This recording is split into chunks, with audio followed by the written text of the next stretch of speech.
The Paycheck Protection Program can and should be fixed. So I wanted to make this video just to highlight how realistic and how possible it is to fix the Paycheck Protection Program for everyone, because there are millions of people who have applied within a reasonable time. They applied before the program ended and they're just sitting there. And as of right now, there's no action being taken.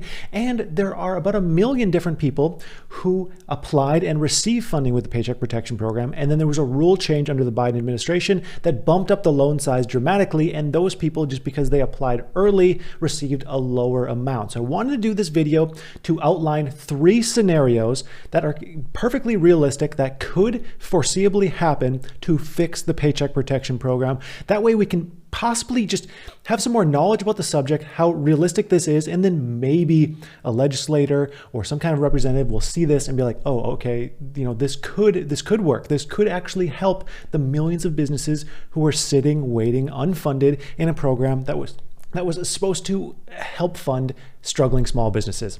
So in order to explain this, we're going to talk about some stats of what's going on, and then we're going to get into 3 solutions that could fix this darn program. So let's just go ahead and hop right in. I'm not trying to waste any time here. So here we are on the iPad. We have the PPP problem solved. So we're going to cover stats, totals, and then how it's fixed, 3 different solutions. Problem solved. So first off, with some stats here.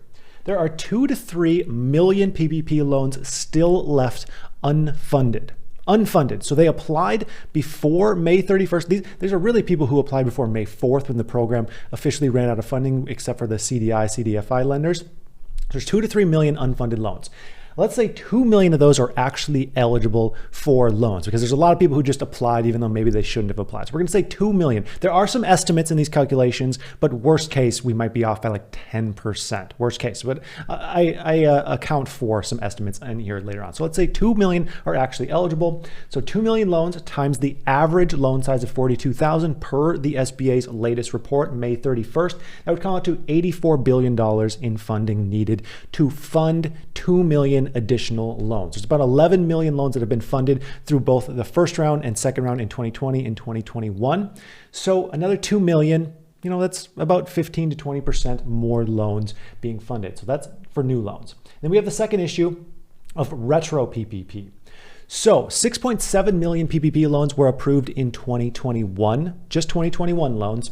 Now let's say 15% of those use net income instead of gross income. So these are the people who applied straight away before Biden made the rule change, saying like, hey, now you can use gross income, which was a great change. It was a great change, but there was no way for the first people, the people who are most on it, to up their loan size, which just makes no sense. You apply early and you get worse terms. It just doesn't make sense. It's not logical. There has been bills proposed to help fix this, but nothing has actually happened here. So let's say 15% use net income instead of gross income. This means 1,005,000, it's supposed to be 5,000 loans, didn't receive the proper amount. At a $5,000 additional funding amount, so meaning in order to up all those loans, the average uppage would be about $5,000. That would come out to $5 billion in additional funding to help out with the retroactive paycheck protection loans, to help out those people who are just supposed to receive a larger amount. Most of those are solo operators, people with no employees who have low net income, people like Uber drivers who in the beginning, before they bumped it up to gross income, there was almost no point in applying, because you maybe would receive $500 after going through all that work and you couldn't receive unemployment. So it was a great change, but people received it and then they couldn't up it. So totals, $89 to $93 billion to help everyone, to help the people who have applied and funding ran out, and to help those retro people. Now, how is it fixed? We're going to cover 3 scenarios on how we could fix this that are perfectly reasonable. I mean, $89 to $93 billion is a lot, but when we compare this to bills that are proposed right now or any other stimulus bill, it's really not that much money. That's less than like a third of a stimulus check. It's in relation to a lot of other programs, it's fairly small. So let's talk about how this could be fixed. Solution 1. This is the most straightforward option. However, it's also probably the least likely at this point, if we're being completely honest, because I'm not here to hype anything. I'm not here to promise anything. I'm just here to offer solutions, and then maybe someone with some power can see this and make some change. That's what my hope is here. So most straightforward option is just simply more funding. This could most easily be done with a standalone bill, which seems totally plausible to me because in the past, every time the Paycheck Protection Program needed more funding or there needed changes, Congress came together, the Senate came together in a bipartisan way, and they were able to help out small businesses. It seems they understand small businesses, they understand the need for small businesses, but for whatever reason, now that it's the smallest of small businesses, they're worried about other things. They're worried about the infrastructure bill. They're worried about the White House budget. They're worried about taxes. There's other concerns now that the big fish have been funded, and that is a problem. So a standalone bill could happen. It could very well happen. We just would need more steam behind it, which means you should also continue to reach out to your local representatives and say like, hey, I'm sitting, waiting. I'm not funded yet. More funding would really help out me and my business, my employees, whatever your individual situation might be. Now, there's a second part to just simply adding more funding. They could add it to the Biden infrastructure bill.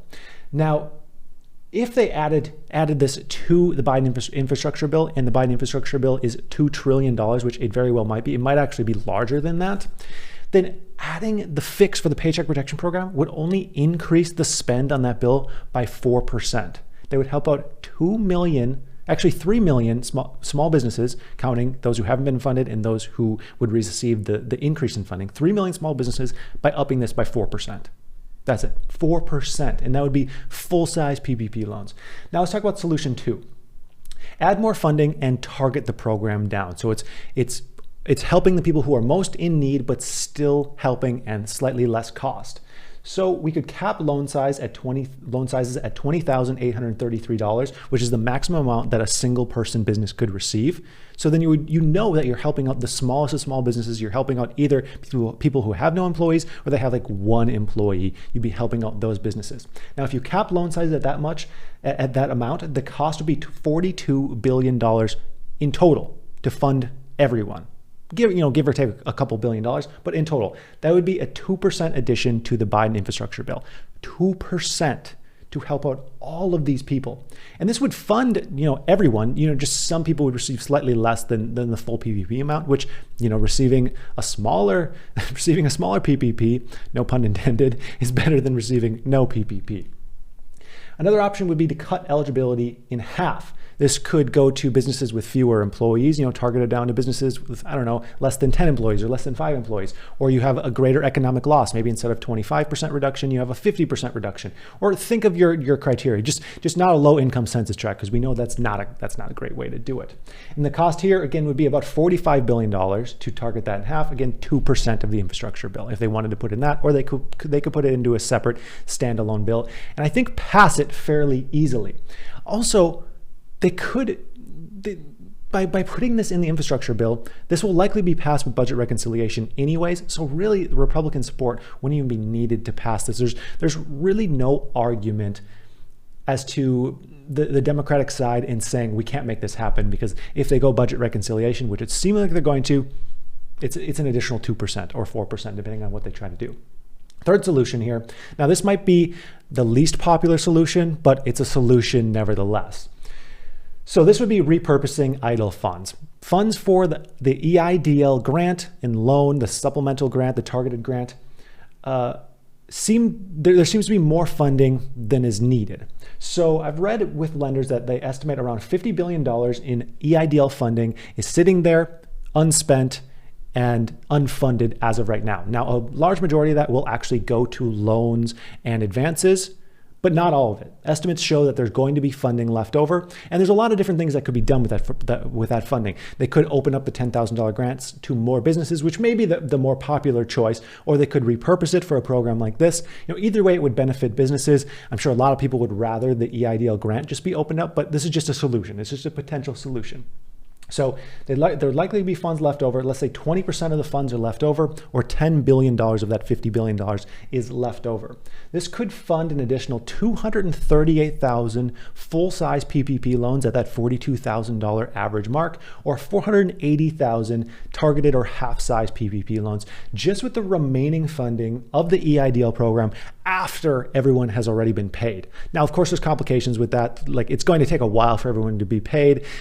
that might not be the best solution, but it's a better solution than just leaving everyone hanging high and dry here. So I really wanted to highlight this just to show that this is possible. There are solutions, and we really, like, as a group of small business owners, need to help push this. We need to continue to reach out to representatives, send them an email, send them a letter, and say, like, hey, this needs to happen. Send them this video so they know, like, hey, there's reasonable solutions out there, and people want this to happen. So if you could share this video with a representative, just with your general business owners, with anyone who could share this video, I think it could actually help and show, like, there are tangible solutions here. So I would like to thank you for watching. I hope that this was helpful, and I hope you have a profitable day.